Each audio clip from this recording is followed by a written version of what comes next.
Coucou, coucou, coucou. Du coup, ces deux questions qui m'avaient été envoyées par mail, j'ai eu l'autorisation pour du coup y répondre dans ce live-là. Je rappelle très grossièrement, parce que je donne des conférences de 2 heures sur ce sujet-là, donc il y a beaucoup à dire sur les animaux guides. Concrètement, un animal guide, c'est un animal qui va permettre un raz-de-marée dans la vie du gardien, dans le seul but en fait que ce gardien, donc l'être humain qui l'accompagne, hein, on parle bien d'un gardien comme ça, maître ou propriétaire, même si j'aime pas trop ce terme, c'est pour permettre à ce gardien en fait de revenir dans son droit chemin, en fait dans son chemin de vie. Donc ça fait un vrai raz-de-marée puisque ça peut changer l'alimentation, ça peut changer les relations, les amis, dans la famille, ça peut faire du tri. Ça bouscule énormément de choses, y compris bien sûr le travail, la santé, enfin vraiment plein de choses. Et donc la question qui est, je le rappelle, est-ce que les animaux guides choisissent des humains qui ont atteint un certain niveau de spiritualité pour qu'ils puissent remplir pleinement leur mission? Bah, oui ou non, en fait, tout dépend. Tout dépend de l'ouverture d'esprit qu'a le gardien. Ça ne fait pas tant référence que ça à la spiritualité. C'est vraiment l'ouverture d'esprit générale du gardien. Donc voilà, c'est pas du tout en fonction de si l'humain en question il est déjà dans le chemin spirituel ou pas. On peut très bien avoir effectivement des personnes qui ne sont pas du tout sur ce chemin-là. La seule vraie ouverture qu'on demande, c'est voilà, ouverture d'esprit et aussi l'ouverture de cœur pour avoir un animal qui rentre dans sa vie.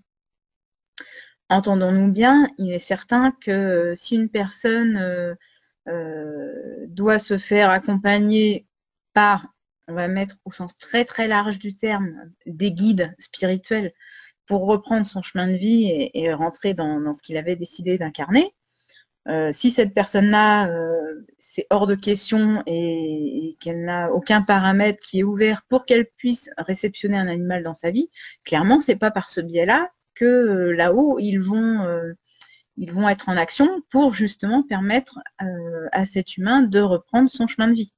Ils vont trouver d'autres manières. Ça peut être un accident qui va clouer au lit la personne, puis elle va être obligée de travailler sur elle, de réfléchir sur le sens un peu qu'elle donne à sa vie, ses priorités, des choses comme ça. C'est pas forcément toujours par le biais d'un animal. C'est pas forcément par ce biais-là. C'est pas réservé à une élite du club de ceux qui auront un animal dans leur vie. Pas du tout. Il n'y a pas de sélection. On a tous droit à notre chance, que ce soit avec un animal ou pas. La deuxième question qu'on m'avait envoyée par mail, c'était, alors, je triche un peu, je regarde au-dessus de mon écran, je l'avais noté, à propos des animaux que l'on pouvait avoir et qui n'étaient pas des guides, donc des animaux guides, pourrait-il avoir l'âme d'un animal que l'on a déjà eu dans cette vie, ou bien on aurait déjà été ensemble dans une autre vie? Alors ça, c'est tout à fait probable. Effectivement, on a, et puis des personnes que j'ai croisées m'ont rapporté ce genre de cas, où il y a eu une connexion qui s'est faite très très forte avec un animal, alors même qui n'était pas forcément le leur, mais voilà, juste une rencontre qui a été très puissante. Et on ne sait pas trop expliquer comment, pourquoi. Bien souvent, c'est parce que les deux âmes se sont reconnues. Et les deux âmes ont cheminé ensemble à une ancienne vie. Et du coup, il y a cette reconnaissance, cette reconnexion qui se fait, même si c'est que momentané, mais c'est toujours très beau à expérimenter. C'est plus souvent d'ailleurs le cas d'une reconnaissance entre deux âmes qu'un animal qui viendrait en fait revivre auprès de nous une incarnation. J'ai beaucoup de personnes qui, dans les cas de connexion animale, me demandent bah, qu'est-ce qu'il va devenir l'incarnation suivante, est-ce qu'il va revenir auprès de moi? C'est quand même assez rare que la réponse soit oui. J'ai dû peut-être avoir, depuis 2014, j'ai peut-être dû avoir seulement 3 fois à tout casser le cas d'un animal qui estimait que potentiellement, dans sa future incarnation, il pourrait revenir auprès de son dernier gardien. C'est loin d'être une généralité et c'est pas du tout par complaisance que je le dis aux personnes. Je préfère être carré, même si ça peut ne pas répondre aux attentes du gardien, tant pis. Moi, on me demande d'être transmetteur du message. Point. Et bien souvent, l'âme de notre animal, la plupart du temps, en fait, choisit de nous attendre à monter, à aller là-haut sur le plan des défunts, avant de recommencer un cycle d'incarnation.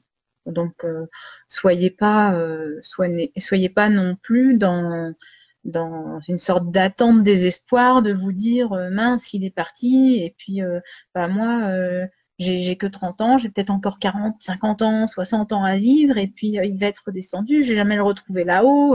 Continuez votre petite vie tout tranquillement, sereinement, vous avez le temps de monter, de là-haut, il n'y a pas d'espace-temps, je le rappelle. Donc, vous serez bien à même de le reconnaître et de le retrouver le moment venu. Et puis, eux, ils ne sont pas pressés de redescendre. Concrètement, je vous rappelle quand même que le plan du paradis est vachement plus sympa que celui sur Terre. Donc, ça sera un peu assez sado de se dire allez, j'en ai bavé dans l'incarnation, là, mais allez, je vais vite y retourner. Non, calmos. Hein. Ils ne sont pas si pressés que ça, je peux vous assurer. Mais nous non plus, hein, d'ailleurs, quand on est là-haut, on n'a pas super envie de redescendre. Après, c'est clair, faut le vouloir pour venir ici. Ouais. Je sais pas ce qu'on a foutu en choisissant ça, mais... Bon, enfin, maintenant, on y est, on va finir. Hein. La question, c'est comment prévenir mes animaux quand on part plusieurs jours pour qu'ils ne soient pas stressés. Déjà, dans le message, c'est important de leur dire qu'on va revenir. C'est tout bête, hein, mais de leur expliquer qu'on va partir, qu'on va s'absenter, c'est bien, mais de leur expliquer qu'on va revenir, c'est encore mieux. C'est ça ce qui va faire, en fait, qu'ils vont être moins stressés, parce qu'ils vont se dire, d'accord, on va peut-être avoir nos habitudes qui vont changer quelques temps, quelques jours, mais finalement, pas de stress, tout va bien, tout va rentrer dans l'ordre, on va la retrouver juste après. Et bien souvent, si c'est plusieurs jours, il vaut mieux calculer et donner l'information en termes de délai à l'animal sous la forme de référence du nombre de nuits, de lunes. Pourquoi? Parce qu'un animal, nous, on n'a qu'une nuit par jour. Voilà, il fait noir, on va se coucher, on dort, on se réveille, il fait jour. C'est basique. L'animal, je sais que tu as des chats, donc tu comprendras bien l'exemple. Le chat fait plusieurs longues siestes dans la journée. Donc, si on lui dit, bah oui, ça sera le temps de, admettons, 3 gros dodos, enfin, lui, il va y avoir des points de suspension dans sa tête et le corbeau va passer. Il ne va pas du tout connecter les deux fils parce qu'il va se dire, oui, enfin, des gros dodos, j'en fais régulièrement, je les compte comment, c'est lesquels qu'il faut que je prenne en compte, etc. Si on leur parle en termes de nuit, en fait, ils sont beaucoup plus sensibles à la lune que nous. Et du coup, ils vont pouvoir aussi se dire, OK, là, je sais que c'est dans le moment nuit. Donc, bah oui, je me réveille, il fait nuit. D'accord. Et ça va être beaucoup plus parlant pour eux. Je dirais on peut se calquer aussi sur les rythmes. Admettons, on part une semaine, on peut leur expliquer, bah, tu te souviens que je bosse une partie, plusieurs jours d'affilée, puis après, il y a 2 jours pendant lesquels je suis en week-end, tu me vois plus souvent, et je vais m'absenter le temps d'un rythme complet, d'un cycle complet. Voilà, de donner vraiment des références pour lesquelles l'animal pourra comparer en fait cette absence. Après, si ça dépasse 15 jours, parce que jusqu'à 15 jours, on peut aller expliquer le cycle de la Lune. Donc, entre une nouvelle Lune et une pleine Lune, bon, ils vont savoir la différence, parce que la pleine Lune, il fait beaucoup plus clair que la nouvelle. Au-delà de 15 jours, ils n'ont pas forcément... je ne sais pas si c'est au niveau de la mémoire que ça joue, ou si c'est au niveau référence, que ça les fait trop réfléchir, et que c'est pas assez...